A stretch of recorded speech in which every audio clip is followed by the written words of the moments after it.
You have to feel that pain.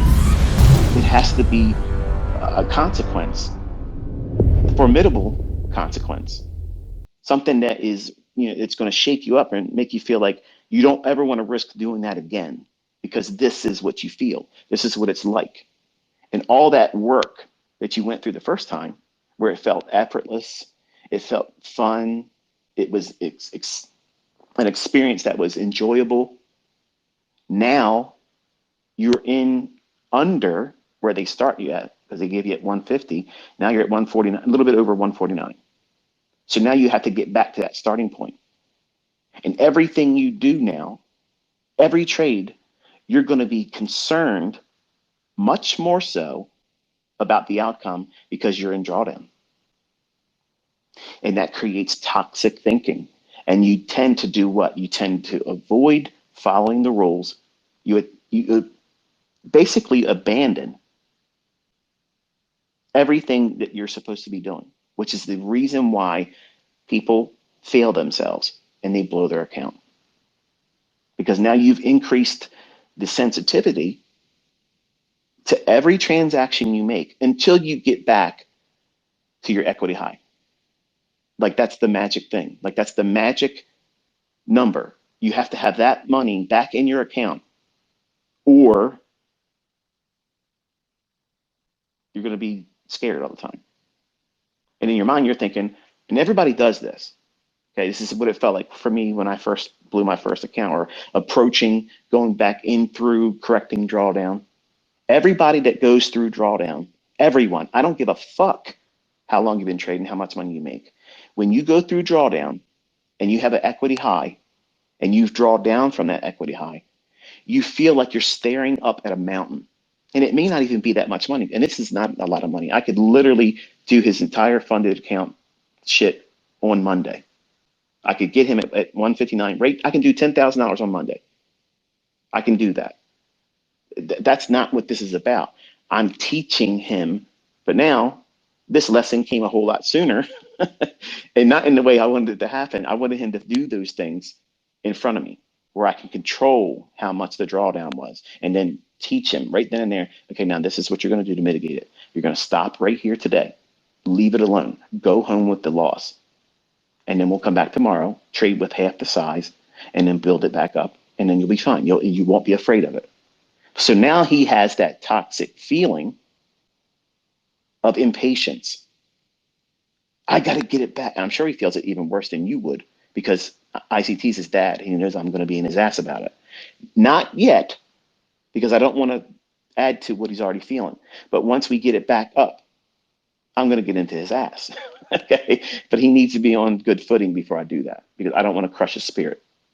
Once he has the account back up, then I can chew into his ass and tell him, look, this is what you did wrong.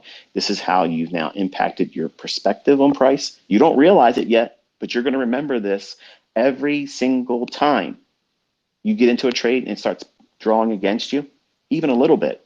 It's just the beginning of that same thing I just did to myself in the beginning. 3 years from now, you're going to think that same thing. And there's two perspectives to have in mind. You can look at that and then cause it and allow it to cause paralysis and second guess yourself. Or you can say, yep, that's the reason why I'm using a stop loss. Yep, that's the reason why I'm not over leveraging. Yep, that's the reason why I'm going to take a loss in the session and stop and come back the next session. If I'm not all going to trade anymore today, I have to wait and come back in the next session. You place time between your transactions. Because if you're trading when you take a loss and you go right back in, unless you have a lot of experience, it's better for you to take a step away, put time between that, because you have chemicals coursing through your bloodstream that are really having an impact on how you see things. See, in your mind, you see that loss or that drawdown as an emergency, just like he felt on Friday morning. He felt that that was an emergency. He could lose that entire thing and have to reset it. I would not be ashamed of that, because that's normal. He doesn't know what he's doing. Left to his own devices and his own intellect, he would absolutely 100%, 1,000% likelihood he's going to fail that if I'm not next to him. And that was the reason why I told him, I said, make these decisions when I'm next to you and let me filter them for you. Okay. You'll learn still by doing it, but let me at least be there to filter it. And Friday morning, he wanted to be, 18 and life to go mentality. He's going to go out there and be a murderer and kill it. And bottom line is, he wasn't ready. And he found out by shock and awe that he was absolutely not ready. And if they didn't have that threshold of stopping him, he probably would have done more damage. Because listening to him, I didn't get any kind of indication that he had any brakes. So he was pushing and pushing until the brakes came off. He wasn't going to stop until he was done, one way or the other. And that's exactly how all of you, and that's exactly how I was as a 20-year-old when I was blowing accounts. That's exactly what it was like in my head. I'm going to push this bitch until the brakes come off. Nothing's stopping me. No one could have told me, stop what you're doing. You're being careless, reckless, you're gambling, you're trying to do something that's impossible to do right now. Your clarity is escaping you. You don't have it. You're literally just pushing the button, hoping something happens with no reason for having any reason to be in the trade. You just want to do something. You feel like you got to do something. Why? Why do you feel like that? Because you have adrenaline coursing through your body and you scared the shit out of yourself, and cortisol. Those two chemicals in your body is telling you what? The same thing your brain is telling you. You've made it an emergency. You're lying to yourself by saying, I should be panicking right now, when you shouldn't be. The opposite. As soon as you start feeling emotional about it, like you have to take the trade, you've got to get in there, that is the clearest indication to turn them fucking charts off. Leave your house, go for a drive with your phone not in your hand, and spend at least 30 minutes away. You got to let those chemicals and imbalances burn off, because you're literally under the influence of high stress chemicals that our bodies produce to enable us to fight or run away. It's fight or flight. And you're sitting here in front of these charts telling yourself that there's an emergency that you've created. And there's a fire that you got to put out. You know how you put it out? It's real easy. Close all positions, remove all orders, turn the charts off, get the fuck away from it. There it is. It's handled. No more emergency. That's it. You have a paper cut. Yes, your pride's hurt. Yes, you did damage to the account, but you have an account still. If you blow the account, yeah, you burned your house down. It sucks. But all of that still is not an emergency. You can refund, you can reset, you can add more money to an account, all that. But see, what happens is when you draw down from an equity high, especially when you're new, and then you fall from that height, and $3,400 is shit money. Like, it's nothing. It's not even real money. It's the combine. But in his mind, he's thinking like that's a lot of money to him, and he wants to get funded. He wants to, and here's the reason why he's wanting to rush too. They have senior week coming up in June, where all the kids here, they all go down to Eastern Shore and rent hotel rooms, and they all act like fools and carry on. And he wants to have a lot of money to just do whatever and be a baller in front of his girlfriend. And that was what was in his mind Friday morning. He wanted to be out there, throwing dollar bills around, like a madman, and looking, padded out. Because he knows I'm not going to throw money at him like that, because I know he's going down there to be foolish. So I tell him save all his money that he's earning at his coffee shop job, and then he spends that. So of course, being a young man, he wants to have more than that. So when you have these equity highs, that you slip away from and you have drawdown, it literally feels like you're walking up to a mountain and you're looking up, getting a kink in your neck as you look up at the height, and you tell yourself, I gotta get all the way back up there.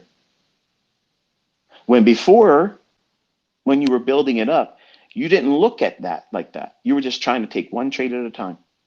It was just one step at a time, like a rock climber. Where's my next foothold? Where's my next gripping point? That's all you cared about. You're doing the right thing. That's following the model. Now what's happening is when you are in drawdown, you're looking up at that mountain, that peak that you slid down from. And you're thinking, how am I going to get back up there? Well, fuck, how did you get there the first time? Incremental, modular steps.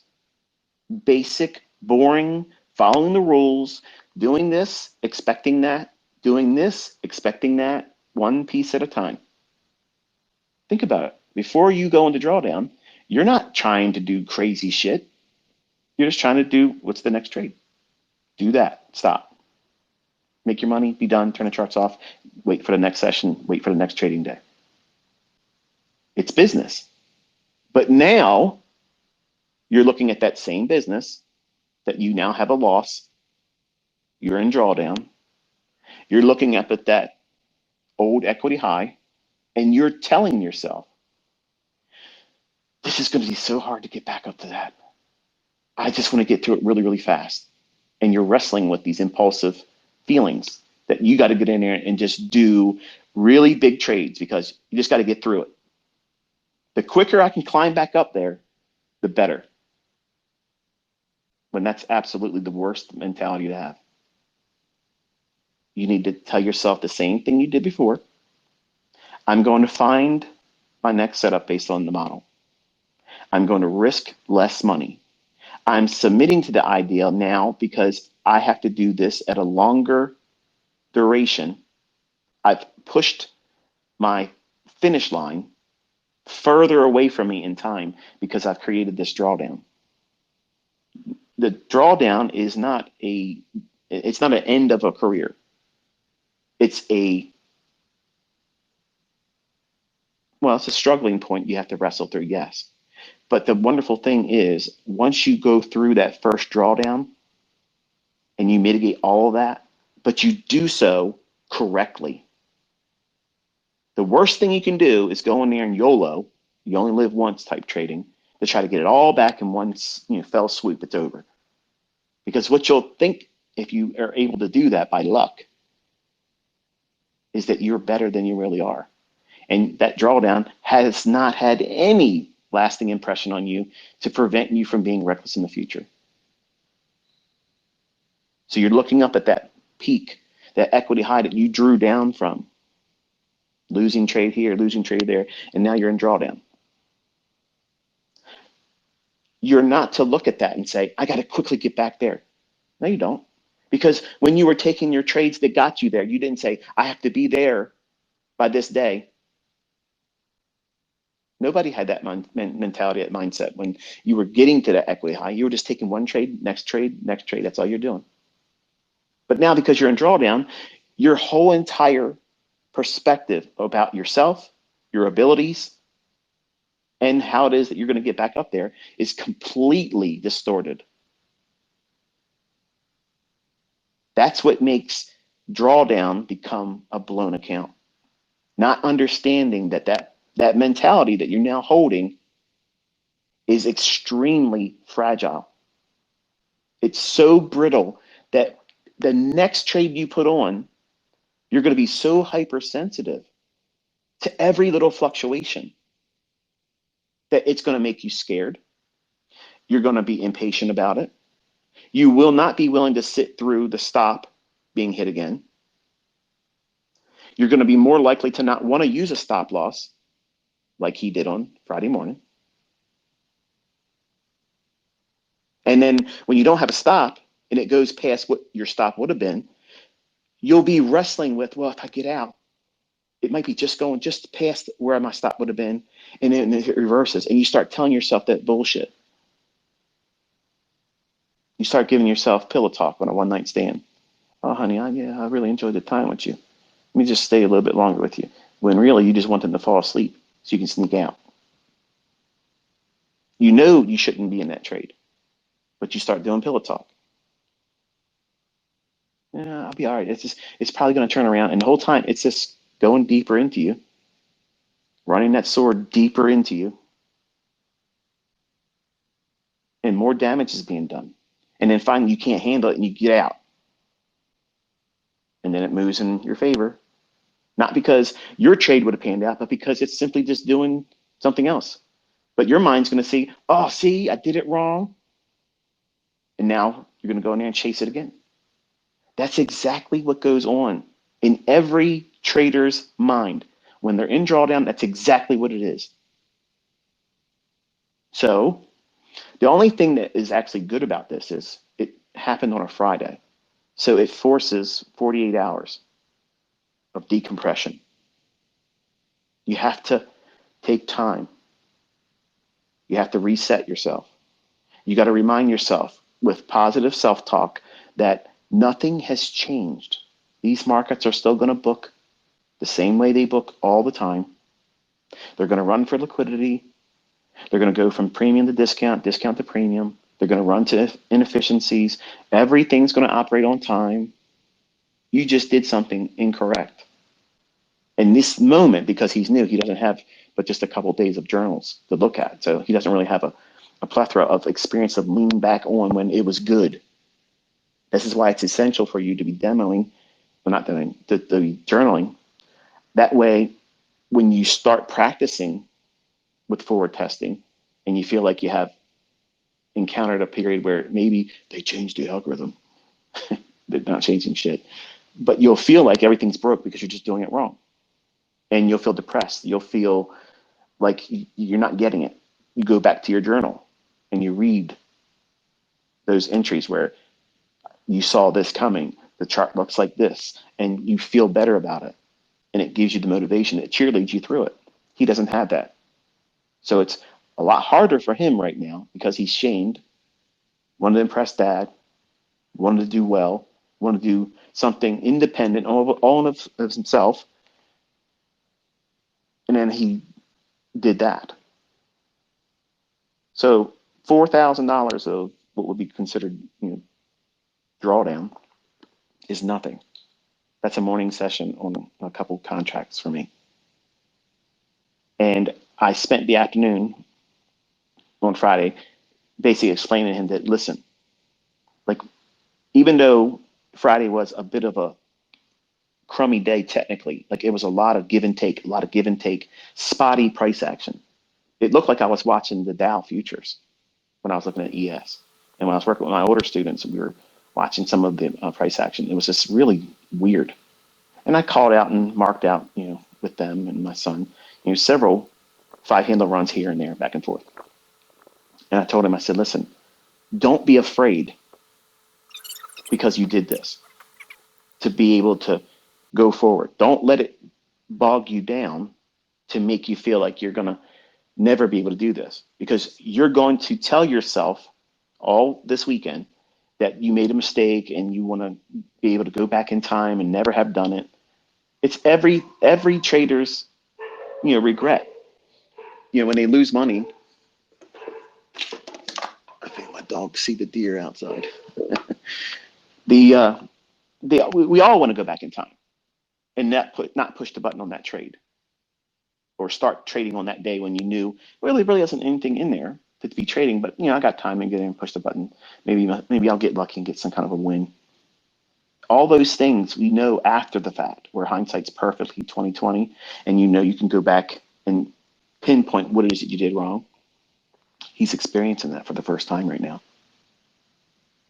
He's having to come to grips with nobody did it. Nobody did it to him. And he's looking for some way internally how he can take the responsibility and place it on something outside of himself. Just like I did when I was 20, and just like you listening to me. Even the people that say I'm a fraud and my stuff doesn't work, that shit's the truth about you too. You want to find some kind of external reason why you fucked up because it's uncomfortable. And that's what this industry does. It's a perfect mirror. It's better than the mirror when you go to your restroom and you look at yourself in the morning, brushing your teeth, getting yourself ready. That mirror just shows you a reflection of you. This industry shows you who you really are. Because you can lie in that mirror. You can comb your hair and put makeup on and shave your face and put contact lenses on that are a different color. You do all kinds of shit to change that. You can't wear a mask in this industry. All the masks fall off. As soon as you push that button, the real you is exposed. The real person inside of you, the person making the decisions, the one that's driving drunk behind the buys and the sells. That's it. That's the person that's responsible. And that sometimes is extremely difficult for an individual to take. It's extremely stressful. It's alarming sometimes when you discover, wow, I don't really have it all together. I thought I had it figured out. I had all these things, planned with all this success. And then when you put that trade on and you wrecked yourself and then you tried to fix it, not knowing what it is you're doing and then becoming impulsive, instead of realizing that, okay, I caused this situation, let me take a step back and slow down. That doesn't happen. It's speed up, do more of the same stupid stuff, and get worse. Why do you do that? Cortisol, adrenaline, and not knowing what you're doing. Remember, in your mind, it's the equivalent of you standing in your house with every wall on fire. The room you're in is filling up with smoke. It's an emergency. Outwardly, someone looking at you, they would never feel like that's what's going on inside your head. They happen to walk by, look at you at your trading desk. Yeah, you're in drawdown. Maybe you're not smiling, but they don't feel like you're going through any kind of emergency. But inside, the whole fucking world's coming to an end. And then what are you doing? You're trying to put out all those fires.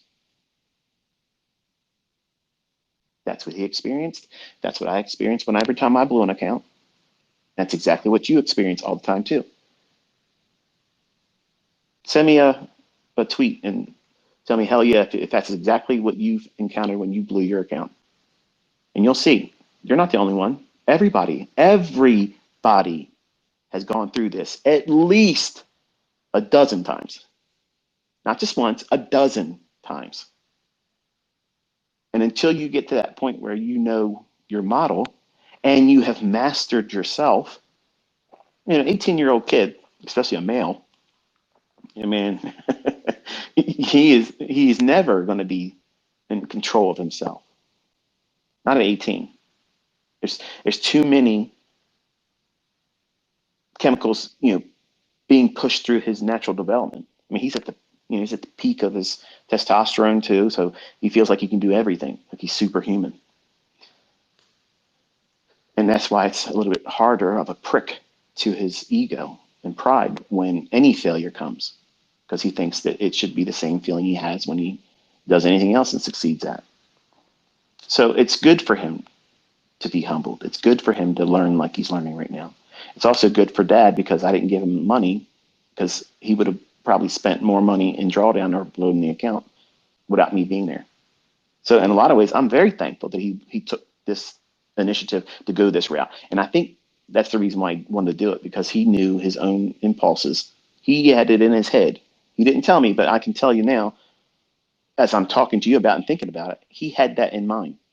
Once he figured out what he thought he was going to be able to do, as soon as he felt that he could do that, when he was given the car keys without me in the car with him, riding shotgun, he was just going to go, he's going to go drive to town, and he was going to drive it until the brakes came off. And thankfully, he ran out of gas. And that threshold that they put you through, or two, and stop you, that's what he hit. So He didn't go off the bridge, but he hit a tree. So now he has damage that he has to get corrected. Still has the car to drive, 149,000 of that funded account thing, but I think it's like 147 something. Okay, but he has to be very careful. And I told him, I said, you got to listen and don't do anything apart from me being next to you. You don't have to do a reset, because he was saying worst case scenario, Dad. If I would have blown it out, because that's what he was willing to accept. We could just do a reset. I don't care. I'll do that. But I just wanted to get it back right away. Why? Why did you feel like you have to get it back right away? Because I felt like I had to get it back. It just felt like I had to. No, you were telling yourself that. Nothing has to happen. Nothing. Nothing has to happen. You have to be comfortable between trades. You cannot have any kind of overwhelming impulsiveness to get in there to make something back or make something more. If you're doing that, that's the improper mindset. You are gambling. I promise you, if you're listening to me right now, if you are unstable and highly emotional, impatiently waiting to get into a trade, the best advice I can tell you is go.